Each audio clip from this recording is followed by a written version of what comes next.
नमस्कार और साक्षी news network पर आप सभी का स्वागत है। केंद्र सरकार ने कहा है कि पिछले कुछ वर्षों में जम्मू और कश्मीर में सुरक्षा की स्थिति में काफ़ी सुधार हुआ है और आतंकवादी हमलों में भी काफ़ी कमी आई है। हालांकि जम्मू कश्मीर में साल 2019 में अनुच्छेद 370 को निरस्त किए जाने के बाद 118 आम नागरिक हमलों में मारे गए हैं, जिनमें 5 कश्मीरी पंडित और 16 हिंदू व सिख समुदाय के थे। हम आपको बता दें कि यह जानकारी राज्यसभा में एक सवाल के लिखित जवाब में केंद्रीय गृह राज्य मंत्री नित्यानंद राय ने दी। उन्होंने यह भी कहा कि जम्मू और कश्मीर सरकार के विभिन्न विभागों में 5502 कश्मीरी पंडितों को सरकारी नौकरी दी गई है और अगस्त 2019 के बाद घाटी से किसी भी कश्मीरी पंडित का पलायन नहीं हुआ है। उन्होंने कहा, सरकार की आतंकवाद के प्रति बिल्कुल सहन नहीं करने की नीति है और जम्मू और कश्मीर में सुरक्षा की स्थिति में काफ़ी सुधार हुआ है और आतंकवादी हमलों में भी काफ़ी कमी आई है, जो साल 2018 में 417 से कम होकर वर्ष 2021 में 229 हो गई है। नित्यानंद राय ने कहा कि 5 अगस्त 2019 से 9 जुलाई 2022 तक जम्मू और कश्मीर में आतंकवादियों द्वारा सुरक्षा बलों के 128 जवान और 118 नागरिक मारे गए हैं। उन्होंने कहा, मारे गए 118 नागरिकों में से 5 कश्मीरी पंडित थे और 16 अन्य हिंदू व सिख समुदाय के थे। इस अवधि के दौरान किसी भी तीर्थयात्री की हत्या नहीं हुई है।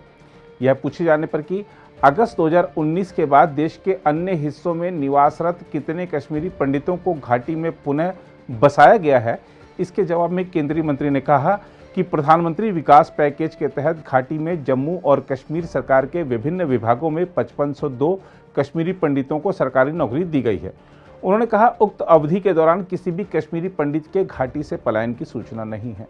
एक अन्य सवाल के जवाब में नित्यानंद राय ने कहा कि पिछले कुछ महीनों के दौरान जम्मू और कश्मीर में कश्मीरी पंडितों पर हमलों की 2 घटनाएं रिपोर्ट की गई हैं, जिनमें एक व्यक्ति की मौत हो गई है और एक अन्य घायल हो गया है।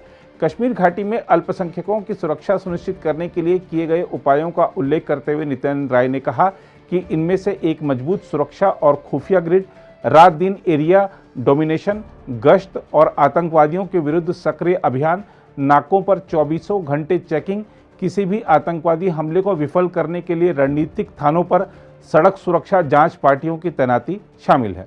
उन्होंने एक प्रश्न के उत्तर में बताया कि वर्ष 2018 से 30 जून 2022 तक जम्मू और कश्मीर में 108 आम नागरिकों पर हमले हुए।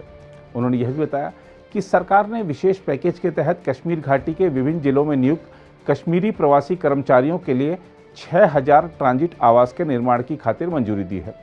गृह राज्य मंत्री नित्यानंद राय ने कहा, भारत सरकार ने 7 नवंबर 2015 को घोषित प्रधानमंत्री विकास पैकेज 2015 के तहत कश्मीर घाटी के विभिन्न जिलों में नियुक्त होने वाले कश्मीरी प्रवासी कर्मचारियों के लिए 6000 ट्रांजिट आवास के निर्माण का अनुमोदन प्रदान किया। उन्होंने कहा कि उनमें से 1025 इकाइयों का निर्माण कार्य पूरा हो चुका है या पूरा होने वाला है। वहीं 1872 इकाइयां निर्माण के विभिन्न चरणों में हैं। शेष इकाइयों पर भी कार्य शुरू कर दिया गया है। अब एक और तो सरकार कह रही है कि हालात में सुधार आया है, लेकिन कश्मीरी पंडित कर्मचारियों का आंदोलन 71वें दिन भी जारी है।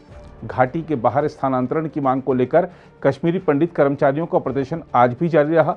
उल्लेखनीय है कि राहुल भट्ट की 12 मई को हुई हत्या के बाद से शुरू हुए प्रदर्शन को 71 दिन पूरे हो चुके हैं और कश्मीर में विभिन्न स्थानों पर धरना प्रदर्शन जारी है। राहुल भट्ट को विस्थापित कश्मीरी पंडितों के लिए विशेष रोजगार पैकेज के तहत क्लर्क की नौकरी मिली थी और बडगाम जिले के चदूरा गांव में तहसील कार्यालय के भीतर घुसकर आतंकवादियों ने उनकी हत्या कर दी थी। तभी से प्रधानमंत्री पैकेज के तहत रोजगार प्राप्त कश्मीरी पंडित न्याय की मांग कर रहे हैं। अगर आप भी लेना चाहते हैं देश दुनिया की तमाम जानकारी, तो आज ही सब्सक्राइब करें हमारे चैनल को।